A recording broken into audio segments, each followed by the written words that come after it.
You should be a monster. You should be a monster, an absolute monster, and then you should learn how to control it. You know, because everyone says, well, you should be harmless, virtuous. You shouldn't do anyone any harm. You should sheath your competitive instinct. You shouldn't try to win. You know, you don't want to be too aggressive. You don't want to be too assertive. You want to take a back seat and all of that. It's like, no. Wrong. You should be a monster, an absolute monster, and then you should learn how to control it. Well, lots of them are competitive. They're low in agreeableness, you know, because that's part of being competitive temperamentally. It's like, is there something wrong with being competitive? There's nothing wrong with it. There's something wrong with cheating. There's something wrong with being a tyrant. There's something wrong with winning unfairly. All of those things are bad. But you don't want people to win? What's the difference between trying to win and striving? You want to eradicate striving? Very important. One definition of a winner is someone who never let losing stop them. Yes. You know, and the idea that a single loss in a competition is somehow a defeat is completely insane. First of all, well, let's say you're a hockey player and you're a good player and you lose the tournament. It's like, well, so what? You played the game. You're increasing your skills. It's like there's always next time. And one of the things that I've also been telling people, informing people about, is the idea that life isn't a game. It's a series of games. And the right ethic is to be the winner of the series of games. And part of that means you have to learn how to be a good loser, because you're not going to win every single game. You know, in The Hobbit, there's Bilbo. You know, he's kind of this little underdeveloped, overprotected Shire dweller, and he's called on a great adventure to go and find the dragon. That's why a dragon hoards gold. It's like, what's up with that? Well, it'll eat you. And it will. But it has gold. Well, so what do you do about that? Well, what you want to do is face the dragon and get the damn gold. That's what you want to do. And he has to become a thief in order to manage it. Well, that's pretty weird.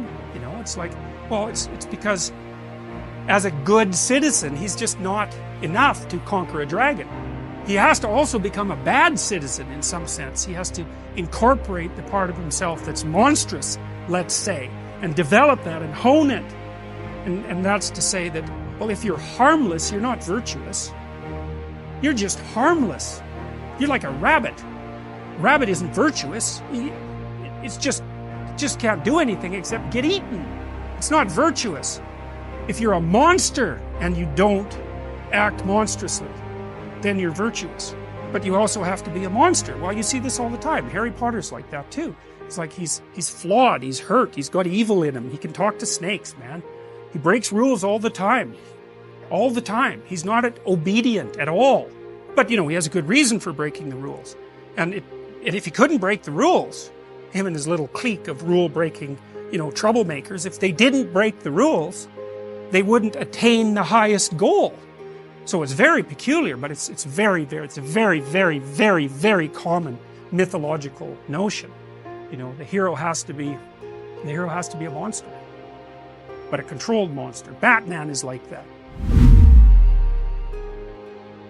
Someone who is incapable of cruelty is a higher moral being than someone who is capable of cruelty. And I would say, and this follows Jung as well, that that's incorrect, and it's dangerously incorrect, because if you are not capable of cruelty, you are absolutely a victim to anyone who is. And so part of the reason that people go watch anti-heroes and villains is because there's a part of them crying out for the incorporation of the monster within them, which is what gives them strength of character and self-respect, because it's impossible to respect yourself until you grow teeth. And if you grow teeth, then you realize that you're somewhat dangerous, or maybe somewhat seriously dangerous, and then you might be more willing to demand that you treat yourself with respect and other people do the same thing. And so that doesn't mean that being cruel is better than not being cruel. What it means is that being able to be cruel and then not being cruel is better than not being able to be cruel. Because in the first case, you're nothing but weak and naive. And in the second case, you're dangerous, but you have it under control. And, you know, a lot of martial arts concentrate on exactly that as part of their philosophy of training. It's like, we're not training you to fight. We're training you to be peaceful and awake and avoid fights. But if you happen to have to get in one, and I guess the philosophy also is that if you're competent at fighting, that actually decreases the probability that you're going to have to fight, because when someone pushes you, you'll be able to respond with confidence, and with any luck, and this is certainly the case with bullies, with any luck, a reasonable show of confidence, which is very much equivalent to a show of dominance, is going to be enough to make the bully back off. And so the strength that you develop in your monstrousness is actually the best guarantee of peace. What should you do with your life? Well, take care of yourself, but take care of yourself in a way that also means that simultaneously you're taking care of your family, and also means that simultaneously you're taking care of the broader community. So that's kind of your goal. So orient yourself towards that personal success, but in a way that your success breeds success. Because if you're going to establish an aim, why not establish like a really good aim? That's a good one. It's good for you, it's good for everyone else. Yes, develop a vision of what your life could be like if it was worth living, despite all its suffering. It's like, what would you need so that you would be happy to be alive? You'd find your life meaningful, so you don't get all bitter and resentful and cruel and hostile and ideologically addled and like murderous and genocidal. It's like none of that. You think real hard. How would you have to configure your life so that despite its suffering and the malevolence that's part of it, that you would regard it as worthwhile? So that's up to you to develop a vision. Then put a plan into practice. Almost all the meaning that you will need to get you through the hard times of your life is going to be a consequence of adopting responsibility. Not of rights and impulsive action, impulsive freedom. Like, fine, rights, yeah, got it. Freedom, no problem. Even freedom to do impulsive things, fine.